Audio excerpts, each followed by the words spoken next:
বিসমিল্লাহির রহমানির রহিম। প্রিয় দেশবাসী, আসসালামু আলাইকুম। গণহত্যাকারী হাসিনার পলায়নের মধ্যে দিয়ে 15 বছরের ফ্যাসিবাদী শাসনের অবসানের পথ উন্মুক্ত হয়েছে। তাই দেশে জবাবদিহিমূলক গণতন্ত্র প্রতিষ্ঠার এখনই শ্রেষ্ঠ সময়। লাঞ্ছিত, বঞ্চিত, অধিকারহারা মানুষ একটি স্বাধীন, নিরাপদ এবং মর্যাদাকর জীবনের প্রত্যাশায় উন্মুখ হয়ে রয়েছেন। জনপ্রত্যাশা পূরণের জন্য একটি নিরাপদ এবং মানবিক বাংলাদেশ গড়ার এখনই শ্রেষ্ঠ সময়। ফ্যাসিবাদী শাসনের অবসান ঘটিয়ে দেশের গণতন্ত্র, মানবাধিকার, ভোটের অধিকার প্রতিষ্ঠার জন্য গত 15 বছর ধরে গণতান্ত্রিকামী মানুষ আন্দোলন সংগ্রাম অব্যাহত রেখেছিলেন। আন্দোলন করার সময়, আন্দোলনরত অবস্থায় এই সময় অসংখ্য মানুষ গুম হয়েছেন, অসংখ্য মানুষ হয়েছেন খুন, অপহৃত হয়েছেন বহু মানুষ, অনেকে চিরতরে হয়েছেন পঙ্গু। আন্দোলন সংগ্রামের ধারাবাহিকতায় শেষ পর্যন্ত ছাত্র জনতার ঐতিহাসিক গণ অভ্যুত্থানে গণহত্যাকারী হাসিনা দেশ ছেড়ে পালিয়ে যেতে বাধ্য হয়েছে। প্রিয় দেশবাসী, ঐতিহাসিক গণ অভ্যুত্থানের সাফল্য ও উদ্দেশ্য নস্যাৎ করে দিতে সুপরিকল্পিতভাবে চলছে ষড়যন্ত্র, এবং এই ষড়যন্ত্রের অংশ হিসাবেই একটি ধর্মীয় জনগোষ্ঠীর উপরে পরিকল্পিত হামলার ছক কষে দেশে একটি অস্থিতিশীলতার সৃষ্টির অপচেষ্টা চালানো হয়েছিল। তবে হাসিনা পতন আন্দোলনের পক্ষের শক্তি এবং অন্তর্বর্তী সরকারের সময়োচিত পদক্ষেপের কারণে বিতাড়িত অপশক্তির পরিস্থিতির অবনতি ঘটাতে ব্যর্থ হয়েছে। কিন্তু তারপরেও তাদের ষড়যন্ত্র থেমে নেই। কিন্তু গণ অভ্যুত্থানে চেতনা ও লক্ষ্য সুসংহত করতে হলে বিতাড়িত গণবিরোধী শক্তিকে আইনের মুখোমুখি করার পাশাপাশি জনগণের রাজনৈতিক এবং অর্থনৈতিক ক্ষমতায়ন অত্যন্ত জরুরি। জনগণের রাজনৈতিক ক্ষমতায়নের প্রধান হাতিয়ার হচ্ছে প্রতিটি নাগরিকের ভোট প্রয়োগের অধিকারকে নিশ্চিত করা যে কোনো মূল্যে। প্রিয় দেশবাসী, ক্ষমতার পরিবর্তন মানেই আমার কাছে শুধু রাষ্ট্র ক্ষমতার হাতবোতল নয়। ক্ষমতার পরিবর্তন মানে রাষ্ট্র এবং রাজনীতির গুণগত পরিবর্তন। জনগণের রাজনৈতিক এবং অর্থনৈতিক ক্ষমতায়ন নিশ্চিত করা না গেলে রাষ্ট্র এবং রাজনীতির কাঙ্ক্ষিত গুণগত পরিবর্তন সম্ভব নয়। কাঙ্ক্ষিত রাষ্ট্র সংস্কারে জনগণের আকাঙ্ক্ষা নিশ্চিত করতে হলে অবশ্যই গণতান্ত্রিক বিধি ব্যবস্থাকে টেকসই করতে হলে জনগণের ভোটে জনগণের কাছে জবাবদিহিমূলক সরকার প্রতিষ্ঠা করতেই হবে। বাংলাদেশের পক্ষে শক্তির কাছে, গণতান্ত্রিক শক্তির কাছে আমার বিনীত আহ্বান, আপনারা পরাজিত অপশক্তির পাতা ফাঁদে পা দেবেন না। ছাত্র জনতার গণ অভ্যুত্থানকে চূড়ান্ত সফলতায় নিতে হলে কেউ দখলদারিত্বে লিপ্ত হবেন না, দখলদারিত্বে সহায়তা করবেন না, কেউ দয়া করে দুর্বলের উপর আঘাত হানবেন না, কেউ দয়া করে নিজেদের হাতে আইন তুলে নেবেন না। প্রতিশোধ, প্রতিহিংসা নয়। আসুন কার্যকর রাষ্ট্র সংস্কার নিশ্চিত করতে তারুণ্যের কাঙ্ক্ষিত একটি বৈষম্যহীন গণতান্ত্রিক রাষ্ট্র নির্মাণ করতে আমরা প্রত্যেকেই যিনি যার অবস্থান থেকে আরও দায়িত্বশীলতার পরিচয় দেই।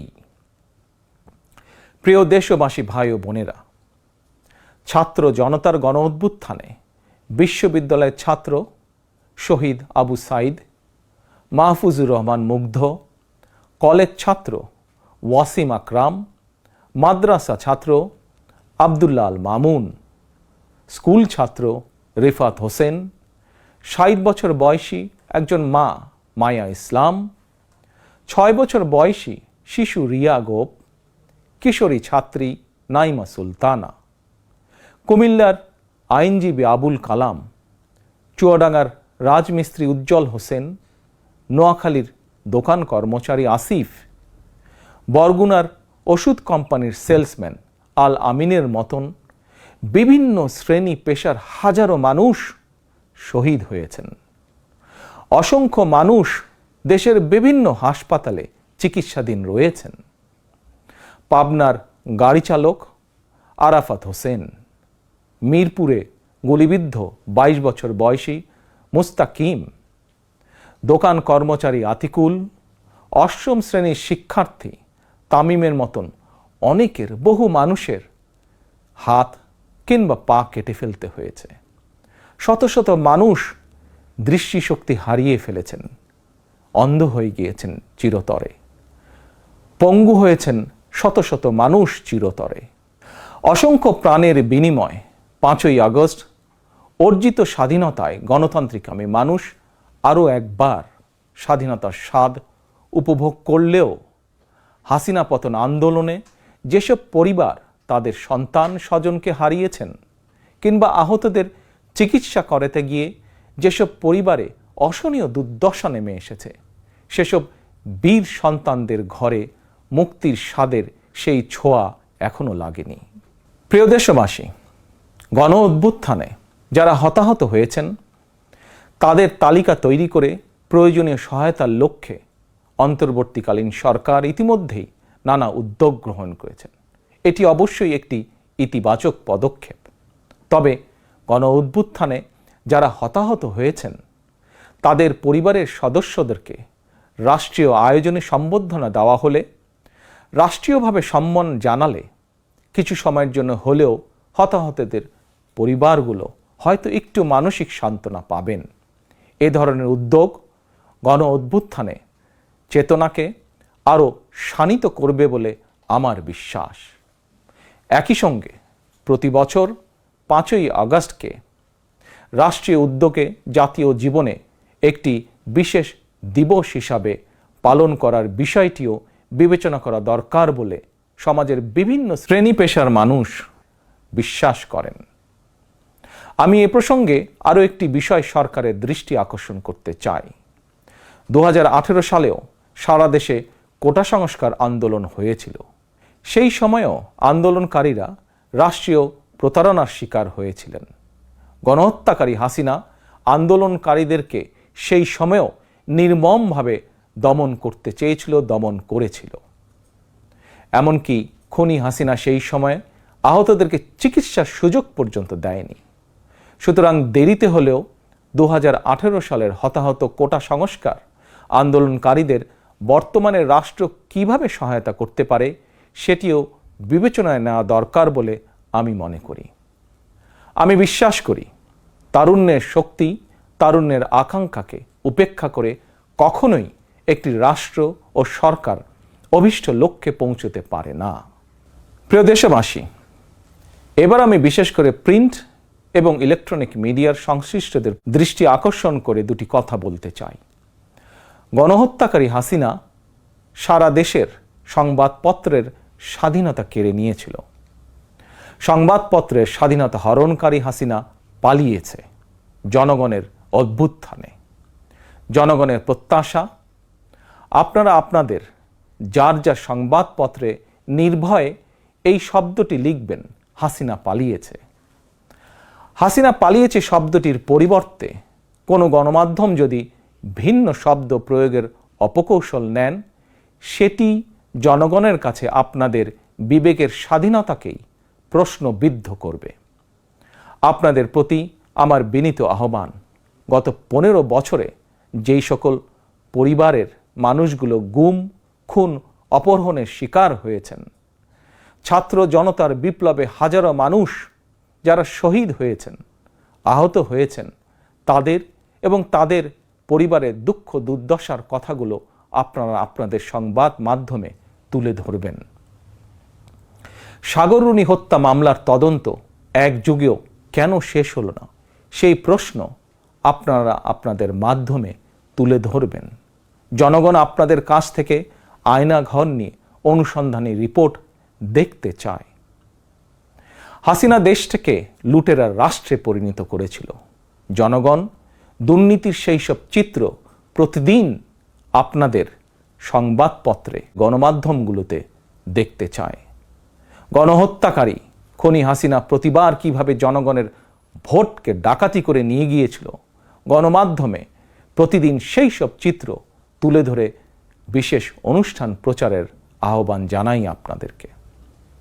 গণমাধ্যমে হাসিনার অপকর্ম ফ্রেমবন্দি থাকলে ভবিষ্যতে আর কেউ হাসিনার মতন ভোট ডাকাতি, গণহত্যায় লিপ্ত হতে সাহস করবে না, যা বাংলাদেশের ভবিষ্যৎ গণতন্ত্রের ভিতকে মজবুত করবে এবং ক্ষমতাসীনদেরকে স্বৈরাচারী আচরণ থেকে বিরত থাকতেও বাধ্য করবে।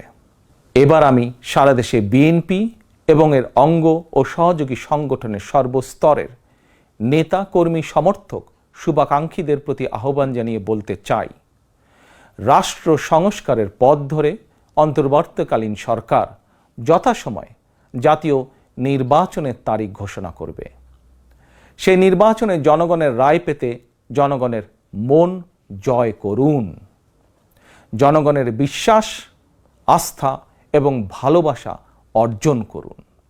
জনগণের সুখে দুঃখে জনগণের সঙ্গে থাকুন, পাশে থাকুন, জনগণকে সঙ্গে রাখুন। ধর্ম, বর্ণ পরিচয়ের কারণে কেউ যাতে অনিরাপদ বোধ না করেন, দায়িত্বশীল এবং জনপ্রিয় দল বিএনপির একজন নেতা, কর্মী, সমর্থক হিসাবে সেটি আপনাদেরকে নিশ্চিত করতে হবে। সেটিকে নিশ্চিত করুন আপনারা। পরিশেষে আমি আরও একটি বিষয় উল্লেখ করতে চাই। গণহত্যাকারী হাসিনা পতনের আন্দোলনে দেশে ছাত্র জনতার পাশাপাশি প্রবাসী বাংলাদেশিরাও বিশেষ অবদান রেখেছেন।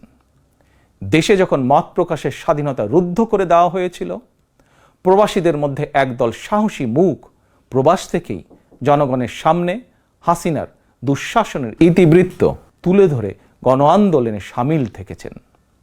প্রবাসে থেকেই হাসিনা পতনের আন্দোলনের সঙ্গে একত্বতা প্রকাশ করতে গিয়ে কোনো প্রবাসী বাংলাদেশিকে প্রবাসে জেল জুলুম সইতে হয়েছে বা এখনো হচ্ছে।